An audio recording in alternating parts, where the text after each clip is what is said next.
বলি আলহামদুলিল্লাহ, আবার বলি আলহামদুলিল্লাহ। এটা মাদ্রাসার সভা। কিসের সভা? মাদ্রাসার সভা। এই দিন একটু আগে আরবিতে খুতবা দিয়েছেন, আসলে এটা ভাষণ। আপনারা বুঝছেন না, কিন্তু আমরা বুঝছি, উলামায়ে কেরাম বুঝছি। ওই যে ছাত্রটা, এটা এই ছাত্র হলো আমার ছাত্র।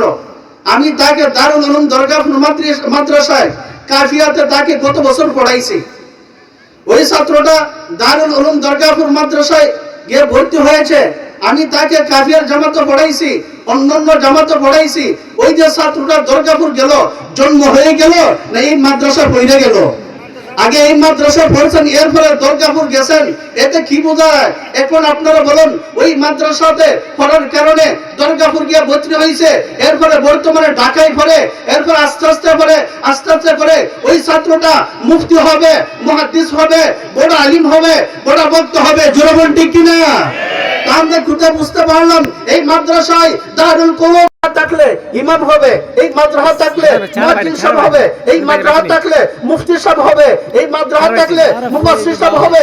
মাদ্রাসা যদি থাকে না, কেউ থাকবে না। না কি বলেন, থাকবে? আরে বলুন না, থাকবে? মাদ্রাসা যদি থাকে না, মুফতি সাহেব থাকবে না। মাদ্রাসা যদি থাকে না, মুফাসসির সাহেব থাকবে না। মাদ্রাসা যদি থাকে না, মুহাদ্দিস সাহেব থাকবে না। মাদ্রাসা যদি থাকে না, জানাজার নামাজ পড়ানোওয়ালা থাকবে না।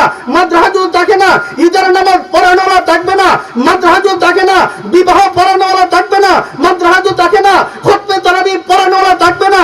মাদ্রাসা যদি থাকে না, মুসল্লি থাকবে না। মাদ্রাসা যদি থাকে না, ইমাম থাকবে না। মাদ্রাসা যদি থাকে না, মুয়াজ্জিন সাহেব থাকবে না। মাদ্রাসা যদি থাকে না, আল্লাহ বলনেওয়ালা থাকবে না। যারা বলতে কিনা? কি বললাম? এরা রাখতে হলে কি রাখতে হবে?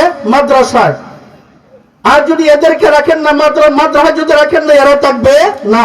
আর মাদ্রাসা যদি থাকে না, মসজিদ থাকবে না, বন্ধ হয়ে যাবে। আরে বলুন না, মসজিদ থাকবে না, বন্ধ হয়ে যাবে। একজন লোক আছে, মসজিদের বিরুদ্ধে কথা বলে না, মাদ্রাসার বিরুদ্ধে কথা বলে, মসজিদের বিরুদ্ধে কথা বলে না। ওই ইমানদার ভাই, তার কারণ কি জানেন? তার কারণ হলো, মাদ্রাসা যদি বন্ধ হয়ে যায়, মসজিদ বন্ধ হয়ে যাবে। মাদ্রাসা না থাকলে ইমাম থাকবে না। মাদ্রাসা না থাকলে মুফতি সাহেব থাকবে না। মাদ্রাসা না থাকলে মুফাসসির থাকবে না। মাদ্রাসা না থাকলে খতিব সাহেব থাকবে না। যখন মাদ্রাসা থাকবে না, মসজিদ এমনিতেই বন্ধ হয়ে যাবে। এই জন্য একজন লোক আছে, মসজিদের বিরুদ্ধে কথা বলে না। তারা কেমন গ্রেনিস্ট? তারা বলে মাদ্রাসার বিরুদ্ধে। মাদ্রাসা থাকার দরকার নাই, কারণ মাদ্রাসা যদি না থাকে, মসজিদ থাকবে। আরে বলুন না, মসজিদ থাকবে। মাদ্রাসা যদি থাকে না, 1 বছর পরে মসজিদের ইমাম সাহেব পাইবেন, মুয়াজ্জিন সাহেব পাইবেন। রমজান আসতেছে, খুতবা তারাবি পড়ানোওয়ালা পাইবেন না। এই জন্য তাদের নিয়ত হলো অন্যটা। দেখতে দেখা যায় সাধু, বাস্তবে সাধু না। এরা কথায় মানুষকে করে খাবো। মুসলমান ইমানদার ভাই, এরা চায় মাদ্রাসা যেন বন্ধ হয়ে যায়। মাদ্রাসা বন্ধ হয়ে গেলে মসজিদ বন্ধ হয়ে যাবে। আল্লাহর কসম করে বলতেছি, এই বেঈমানের দল, এই নাস্তিকের দল, মাদ্রাসা থাকবে, কিয়ামত পর্যন্ত থাকবে। কিন্তু তোদের মতো নাস্তিকের দল এই পৃথিবীতে থাকবে না। যারা বলতে কিনা? তারা চেষ্টা করে মাদ্রাসা বন্ধ হয়ে যেত। আচ্ছা আপনারা বলুন তো, মাদ্রাসা যদি বন্ধ হয়ে যায়, আল্লাহ বলনেওয়ালা থাকবে? আরে বলুন না, থাকবে? আল্লাহ বলনেওয়ালা যদি থাকে না, নাস্তিক কি থাকবে? নাস্তিকের বাচ্চারা থাকতে পারবে না। কওমি মাদ্রাসা নিয়ে যারা সমালোচনা করে তারাও থাকতে পারবে না। তার কারণ কি? রাসূল নিজেই বলেছেন, লা তাকুমুস সাআ। রাসূল বলেছেন, কিয়ামত সংগঠিত হবে না হাত্তা ইউকালা ফিল আরদ আল্লাহ আল্লাহ আল্লাহ। রাসূল বলেন, যতদিন পর্যন্ত আল্লাহ বলনেওয়ালা এই পৃথিবীতে থাকবে, আমি আল্লাহ। রাসূল বলেন, আল্লাহ তাআলা কোনোদিন কিয়ামত দিবেন না।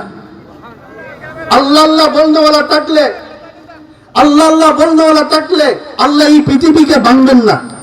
কি বলছেন রাসূল?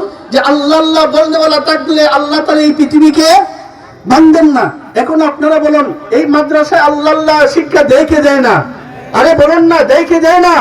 এই মাদ্রাসায় আল্লাহ বলনেওয়ালা শিক্ষা দেয়। যেদিন এই মাদ্রাসা থাকবে না, আল্লাহ বলনেওয়ালা থাকবে না।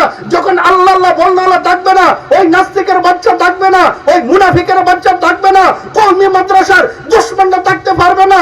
কারণ আল্লাহ যখন মাদ্রাসা বন্ধ হয়ে যাবে, আল্লাহ বলনেওয়ালা থাকবে না, তখন আল্লাহ এই পৃথিবীকে ধ্বংস করে দিবেন। না কি বলেন? সুতরাং এই পৃথিবী রাখতে হলে কি রাখতে হবে? বলুন না, এই পৃথিবীকে রাখতে হলে কি রাখতে হবে? মাদ্রাসা। মাদ্রাসা রাখতে হবে। মাদ্রাসা যতদিন আছে পৃথিবী আছে, মাদ্রাসা নাই পৃথিবী থাকতো না। নতুবা আমি আর আপনি কত বড় বড় গুনাহ করি কি করি না? আরে বলুন না, গুনাহ করি কি করি না? আমি তো নিষ্পাপ না, আপনারও নিষ্পাপ না, আপনারও পাপী। আসলে বাস্তব আমি পাপী, আপনারাও পাপী। আমি কি পরিমাণ পাপ করছে আমার জানা আছে না নাই? আর এই পাপের কারণে নিয়ম হলো আল্লাহ আমাদেরকে রাখতেন না আল্লাহ নিয়ে যাইতেন, ধ্বংস করে দিতেন না? নিয়ম হলো ওই তো পাপ করেছি, আল্লাহ নিয়ম হলো আমাকে ধ্বংস করে দিতেন, কিন্তু আল্লাহ ধ্বংস করতেছেন না কেন? ওই মাদ্রাসায় গিয়া দেখেন নুরানি ছাত্ররা আলহামদুলিল্লাহ পাঠ করে, এই মাদ্রাসায় নুরানি ছাত্ররা কোরআন শরীফ পাঠ করে। যখন এই মাদ্রাসায় কোরআন শরীফ পাঠ করা হয়, হাদিস পাঠ করা হয়, কিতাব পড়ানো হয়, তখন এই মাদ্রাসার আল্লাহর পক্ষ থেকে রহমত বরকত বর্ষিত হতে থাকে। ওই রহমত বরকত শুধু এই মাদ্রাসায় শুধু থাকে না, যে বা যারা এই মাদ্রাসা প্রতিষ্ঠিত হওয়ার জন্য তারা শরীক রয়েছে, এদের কাছেও গিয়া এই রহমত গিয়া বর্ষিত হতে থাকে। এই জন্য আমরা ধ্বংস হই না, নতুবা আমরা কোন দিন ধ্বংস হয়ে যাইতাম। এখন আপনারা বলুন, এই মাদ্রাসা থাকতো না বন্ধ হয়ে যাইতো? থাকতো তো ইনশাআল্লাহ। বেঈমান কাফিররা এই মাদ্রাসার দুশমনি করে কোনো ক্ষতি করতে পারবে না। জোরাবন ঠিক কিনা? সুলতান মাহমুদ গাজনবী রহমতুল্লাহ আলাই, ওনার একটা ঘটনা মনে হয়ে গেছে। সুলতান মাহমুদ গাজনবীর ব্যাপারে একটা ঘটনা লিখেছেন আল্লামা কাসিম ফেরেশতা রহমতুল্লাহ আলাই, তারিখে ফেরেশতা। উর্দুতে একটা কিতাব আছে তারিখে ফেরেশতা। ওনার জন্ম হলো বাগদাদ। উনি লিখেছেন তারিখে ফেরেশতা, এই কিতাবে লিখেছেন সুলতান মাহমুদ গাজনবী রহমতুল্লাহ আলাইহি তিনটা আশা ছিল। এক নম্বর হলো নবীজিকে স্বপ্ন দেখা, দুই নম্বর হলো ওনার বংশটা সুবুদ্দিন বংশের কিনা তা জানা, তিন নম্বর হলো এই পৃথিবীতে কারা সেরা।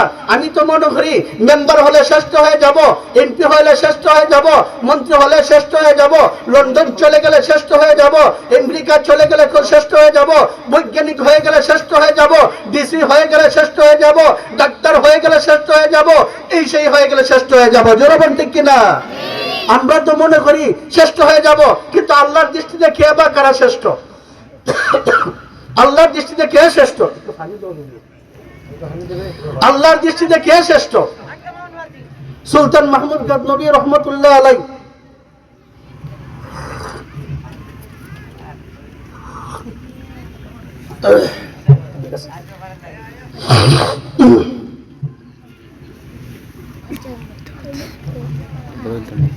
দীর্ঘদিনের তিনটে আশা। এক নম্বর কি? রাসূলকে স্বপ্নে দেখা। আমরা কি চাই রাসূলকে স্বপ্ন দেখতে? আল্লাহ আমাদেরকে রাসূলকে আল্লাহ স্বপ্নের মাধ্যমে দেখার তৌফিক দিয়ে দাও, সবাই বলুন আমিন। দুই নম্বর হলো ওনার বংশটা সুবুদ্দিন, একটা বংশের নাম, বাদশাহী বংশের নাম। এই বংশের মধ্যে ওনার জন্ম হয়েছে কিনা এটা জানা। তিন নম্বর, এই পৃথিবীতে খারা সেরা, আল্লাহর কাছে খারা সেরা। সবাই তো মনে হয় আমি সেরা। জনগণ ঠিক কিনা? আমিও মনে করি আমি সেরা, সেও মনে হয় আমি সেরা, কেউ চাই না ছোট হইতে। জনগণ ঠিক কিনা? ওনার নিয়ম হলো সবাই চায় আমি সেরা, কিন্তু আল্লাহর কাছে কে সেরা? আমি যদি কই আমি সেরা, আল্লাহ যদি বলেন তুমি সেরা না, কার কথা ঠিক? আরে বলুন না, কার কথা ঠিক? আমি যদি বলি আমি সেরা না, আল্লাহ যদি বলেন তুমি সেরা, কার কথা ঠিক? তো ওনার নিয়ম হলো কে সেরা এটা আমার জানা। দীর্ঘদিন ধরে আশা পূরণ হয় না। হঠাৎ করে একদিন নিশি বিবেচনীতে বের হলেন মানুষের অবস্থা জানার জন্য, কে কোন অবস্থা আছে। কারণ তিনি হইলেন অনেক বড় বাদশা। সুলতান মাহমুদ গাজনবী রহমতুল্লাহ আলাই, তিনি মুহাদ্দিসও ছিলেন, মুফতিও ছিলেন, আলিমুল কাবীরও ছিলেন, বড় ধরনের আলিম ছিলেন, আবার বাদশাও ছিলেন। বলুন না সুবহানাল্লাহ। বাদশাহ ছিলেন, বড় আলিমও ছিলেন। আগের জমানায় রাজা বাদশাহ হইতো বড় বড় আলিম। আর এখন যে যত দুর্নাম করতে পারে, যে যত দুর্নীতি করতে পারে, যে যত অবৈধ কাজ করতে পারে, সেই নেতা খাতা হয়ে যায়। জোরবন ঠিক কিনা? কিন্তু সেই জমানায় এরা নেতা খাতা হইতে পারতো না। আল্লাহর ওলি যারা এরা নেতা হইতো। ইতিহাস খুঁজে দেখেন, মন গড়া কথা না। সুলতান মাহমুদ গাজনবী রহমতুল্লাহ আলাই এইভাবে ভারতের আরেকজন সম্রাট হইলেন সম্রাট আলমগীর। উনিও বাদশা ছিলেন, কিন্তু বড় আলিম ছিলেন। সুবহানাল্লাহ বলবেন না? ইতিহাস করে দেখুন, বড় বাদশা ছিলেন, আবার আলিমও ছিলেন। ওমর ইবনে আব্দুল আজিজ রহমতুল্লাহ আলাই, তিনিও বাদশা ছিলেন, মুহাদ্দিসও ছিলেন, মুফতিও ছিলেন, মুফাসসিরও ছিলেন, খতিবও ছিলেন। বলুন আল্লাহু আকবার। কিন্তু আমাদের জমানায় ফাসিক ফুজ্জার যারা এরা বাদশা হয়ে যায়। আল্লাহ আমাদেরকে হেফাজত করুক, বলেন আমিন। উনি রাত্রিবেলা বের হলেন মানুষের অবস্থা জানার জন্য।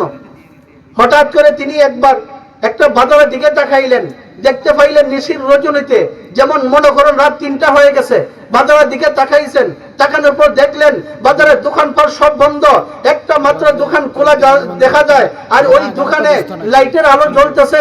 সুলতান মাহমুদ গজনবী রহমতুল্লাহ আলাই অবাক হয়ে গেলেন, কি ব্যাপার, কি ব্যাপার, বাজারের সমস্ত দোকানপাট বন্ধ কিন্তু একটা দোকান খোলা, এতে কি রহস্য রয়েছে আমার জানার দরকার। সুলতান মাহমুদ গজনবী রহমতুল্লাহ আলাই সামনে আগাইলেন, আগাইতে আগাইতে একবারে যখন দোকানটার কাছে গেলেন, গিয়ে দেখতে পাইলেন দোকানের মালিক মালের হিসাব করতেছে।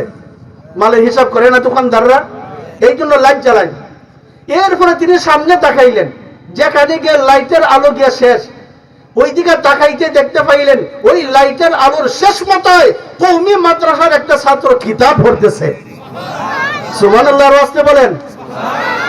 অবাক হয়ে গেলেন সুলতান মাহমুদ গজনবী রহমতুল্লাহ আলাইহি, অবাক হয়ে গেলেন।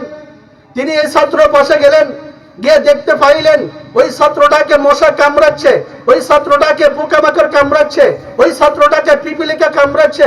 সুলতান মাহমুদ গজনবী রহমতুল্লাহ আলাইহি ছাত্র দিকে তাকাইলেন, কিন্তু ছাত্র কোনো খবর নাই। মশা কামড়াচ্ছে, ছাত্র কোনো খবর নাই। পিপিলিকা কামড়াচ্ছে, ছাত্র কোনো খবর নাই।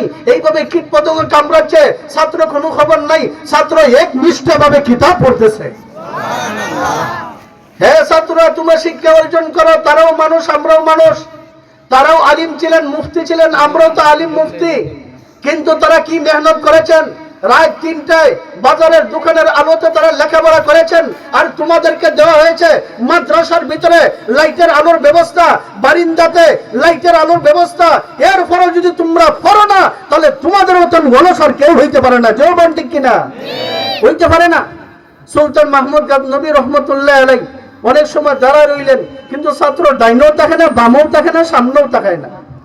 একবারে তিনি জিজ্ঞাসা করলেন, ভাই ছাত্র, যেই মুহূর্তে বললেন ভাই ছাত্র, ছাত্র দাঁড়াইলেন, দাঁড়ায় দেখতে পাইলেন, ছাত্র তাকাইলেন, তাকায় দেখতে পাইলেন একজন মুসাফির। ওই ছাত্র তো চিনে না নিশের রজনীতে সুলতান মাহমুদকে, উনি যে ভারতের বাদশাহ, উনি যে বড় সুলতান বাদশাহ, এটা তো ওই ছাত্র জানে না বা চিনে না। ছাত্র বললেন জি। যখন সুলতান মাহমুদ গজনবী বলতে লাগলেন, হ্যাঁ ছাত্র, তুমি কেন কেন পড়তেছো? তোমাকে মশা কামড়াচ্ছে, মাছি কামড়াচ্ছে, পিপিলিকা কামড়াচ্ছে, পোকামাকড় কামড়াচ্ছে, এখনো কেন পড়তেছো? তোমাকে বাড়িতে লেখাপড়ার ব্যবস্থা নাই, ল্যান্টনের ব্যবস্থা নাই, আলোর ব্যবস্থা নাই, লাইটের ব্যবস্থা নাই। ছাত্র যখন ডুকরে ডুকরে কাঁদতে লাগলো, দুইটা চোখ দ্বারা পানি পড়তে লাগলো। আল্লামা কাসিম ফেরেশতা রহমতুল্লাহ আলাইহি তিনি সুন্দর করে উল্লেখ করেছেন তারিখে ফেরেশতা। ছাত্র কাঁদতে লাগলো, যেই মুহূর্তে সুলতান মাহমুদ এমন কথা বললেন, ছাত্র ডুকরে ডুকরে কাঁদতে লাগলো। সুলতান মাহমুদ গজনবী অবাক হয়ে গেলেন, আমি কি তাকে কষ্ট দিয়েছি? আমি কি তাকে যন্ত্রণা দিয়েছি? এক পর্যায়ে জিজ্ঞাসা করলো, ছাত্র তুমি কেন কাঁদতেছো? তুমি কেন কাঁদতেছো? আরে তোমাকে আমি কষ্ট দিয়েছি কি? তোমাকে আমি যন্ত্রণা দিয়েছি কি? ছাত্র বলতে লাগলেন, না না না না, কিন্তু যেই মুহূর্তে আপনি বলেছেন তোমাকে বাড়িতে লেখাপড়ার ব্যবস্থা নাই, হারিকেনের ব্যবস্থা নাই, ল্যান্টনের ব্যবস্থা নাই, বাতির ব্যবস্থা নাই, এই মুহূর্তে আমার মা বাবার কথা স্মরণ হয়ে গেছে। সুবহানাল্লাহ, রাস্তা বলেন। বলতে লাগলেন, কি ব্যাপার, মা বাবার কথা স্মরণ হইবে কেন? বলতে লাগলেন, হ্যাঁ মুসাফির ব্যক্তি, আমি এখানে কেন পড়তেছি? আমার ঘরের ভিতরে লাইটের ব্যবস্থা নাই, আমার মাও নাই, বাবাও নাই, আত্মীয় স্বজন নাই। সারাটা দিন মাদ্রাসায় পড়ি, বিকাল বেলা বাড়িতে আসি, ঘরের ভিতরে লাইটের ব্যবস্থা নাই, আলোর ব্যবস্থা নাই, হারিকেনের ব্যবস্থা নাই, ল্যান্টনের ব্যবস্থা নাই। যদি আমার মা বাবা থাকতো, অবশ্যই নিজে না খাইয়া হারিকেনের ব্যবস্থা করতো। যদি আমার মা বাবা থাকতো, অবশ্যই নিজে কাপড় পরিধান না করিয়া আমার জন্য লাইটের ব্যবস্থা করতো। যেরকম ঠিক কিনা? মা বাপ এমন, হ্যাঁ যুবকরা শোনো, মা বাপ এমন নিজে না খাইয়া সন্তানকে খাওয়ায়, নিজে না পড়িয়া সন্তানকে পড়ায়। যেরকম ঠিক কিনা? এরা হইলে মা বাপ। ছেলেটি কান্দারত অবস্থা বলতে লাগলো, আমার মা বাপ নাই, এই জন্য লাইটের ব্যবস্থা নাই। মা বাপ থাকলে ভিক্ষা মাগ্য হইলেও লাইটের ব্যবস্থা করতেন। সুলতান মাহমুদ গজনবী অবাক হয়ে গেলেন, হাইরে কত টাকা আমি কতভাবে ব্যয় করি। মাদ্রাসার একটা ছাত্র কওমি মাদ্রাসায় পড়ে, তার বাড়িতে লেখাপড়ার ব্যবস্থা নাই, ল্যান্টনের ব্যবস্থা নাই, হারিকেনের ব্যবস্থা নাই, লাইটের ব্যবস্থা নাই। সুলতান মাহমুদ গাজনবী বলতে লাগলেন, হ্যাঁ ছাত্র, আমি যদি তোমার বাড়িতে লাইটের ব্যবস্থা করি তাহলে তুমি কি রাজি হবে? ছাত্র আনন্দ উৎপন্ন হয়ে বলতে লাগলো, অবশ্যই আমি রাজি হয়ে যাব। মুসলমান ইমানদার ভাই, সুলতান মাহমুদ গাজনবী পরের দিন ওনার বাহিনীর মাধ্যমে ওই ছাত্রের বাড়িতে লাইটের ব্যবস্থা করে দিলেন। ছাত্রটি পরের দিন সারাদিন লেখাপড়া করলো মাদ্রাসায়। বিকাল বেলায় যখন বাড়ি থেকে ঢুকলো সন্ধ্যাবেলায়, তখন দেখতে পাইলো লাইটের আলোতে দ্বার ঘরটা ঝলমল করতেছে। এখন বলুন তো, ছাত্র খুশি হবে না বেজার হবে? আরে বলুন না, খুশি হবে না বেজার হবে? এমন খুশি হয়েছেন, ছাত্র বলতে লাগলো, আল্লাহ, এতদিন আমার ঘরের ভিতরে লাইটের ব্যবস্থা ছিল না, তাই বাজারের লাইটের আলোতে লেখাপড়া করতাম। আল্লাহ পোকামাকড় কামড়াইতো, আপনার কোরআন শিক্ষা করার কারণে আল্লাহ পিপিলিকা কামড়াইতো, আপনার কোরআন শিক্ষা করার কারণে আল্লাহ এখন দেখা যায় ঘরের ভিতরেই লাইটের ব্যবস্থা। আল্লাহ কোরআন পড়লে পিপিলিকা কামড়াইবে না, কিতাব পড়লে পিপিলিকা কামড়াইবে না, মশা মাঝে কামড়াইবে না। আল্লাহ আমি খুশি, আল্লাহ আমি খুশি, যিনি আমার জন্য লাইটের ব্যবস্থা করেছেন, আল্লাহ তার প্রতি আপনি খুশি হইয়া যাও। আপনারা বলুন, এই ছাত্র তো আল্লাহ কবুল করবেন কি করবেন না? আরে মুসলমান ইমানদার ভাই, কবুল করবেন কি করবেন না? এই ইমানদার ভাই, আমার আপনার দোয়া কবুল নাও হইতে পারে, কিন্তু এই যে মাদ্রাসায়, সুরমা মাদ্রাসায় যে বা যারা পড়তেছে, এরা দোয়া করতেছে, এদের দোয়া আল্লাহর কাছে ডাইরেক্ট কবুল হয়ে যাবে। সুলতান মাহমুদ গাজনবী রহমতুল্লাহ আলাইহি যখন এই ব্যবস্থা করে দিলেন, আর ছাত্র লেখাপড়া করা অবস্থা দোয়া করলেন, ওই ছাত্র দোয়া কবুল হয়ে গেল। সুলতান মাহমুদ গাজনবী রহমতুল্লাহ আলাইহি রাত্রিবেলা ঘুমাইলেন। তারিখে ফেরেশতা এই কিতাবে লেখেন, আল্লামা কাসিম ফেরেশতা রহমতুল্লাহ আলাইহি তারিখে ফেরেশতা এই কিতাবে লেখেন, সুলতান মাহমুদ গাজনবী রহমতুল্লাহ আলাইহি রাত্রিবেলা ঘুমাইলেন, ঘুমাইতেই বিশ্ব নবীকে স্বপ্নে দেখলেন। আরো আসতে বলেন সুবহানাল্লাহ, যারা বলেন সুবহানাল্লাহ। নবী দেখে স্বপ্নে দেখা ভাগ্যের ব্যাপার কি ব্যাপার না? আরে বলুন না, ব্যাপার কি ব্যাপার না? সুলতান মাহমুদ গাজনবী রহমতুল্লাহ আলাইহি অবাক হয়ে গেলেন। দীর্ঘদিন ধরে আমার আশা নবী দেখে স্বপ্নে দেখা, কিন্তু আজকে দেখলাম নবী দেখে স্বপ্ন, আজকে দেখে বললাম কি ব্যাপার কি ব্যাপার? সুলতান মাহমুদ গাজনবী বলেন, আমি নবীদের চেহারা দিকে তাকাইলাম, তাকাইতে দেখতে পাইলাম নবীদের চেহারা আনন্দে ঝলমল করতেছে, খুশিতে ঝলমল করতেছে। আমি ভাবতে লাগলাম হয়তো নবীজি আমাকে সুসংবাদ দেওয়ার জন্য এসেছে।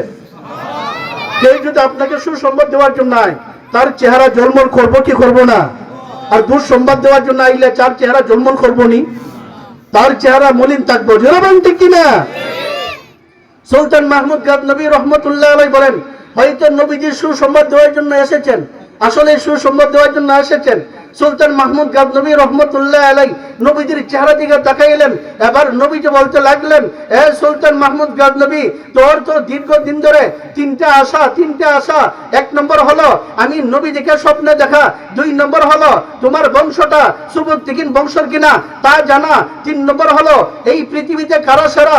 ও সুলতান মাহমুদ গাজনবী, যেহেতু কওমি মাদ্রাসা একটা ছাত্রের লেখাপড়ার ঘরের ভিতরে ব্যবস্থা করে দিয়েছো, লাইটের ব্যবস্থা করে দিয়েছো, এই জন্য মহান আল্লাহ এই তিনটার সুসংবাদ দেওয়ার জন্য আমাকে পাঠাইয়া দিয়েছেন। সুতরাং এই সুসংবাদ আমরা চাই কি চাই না? আরে বলুন না, চাই কি চাই না?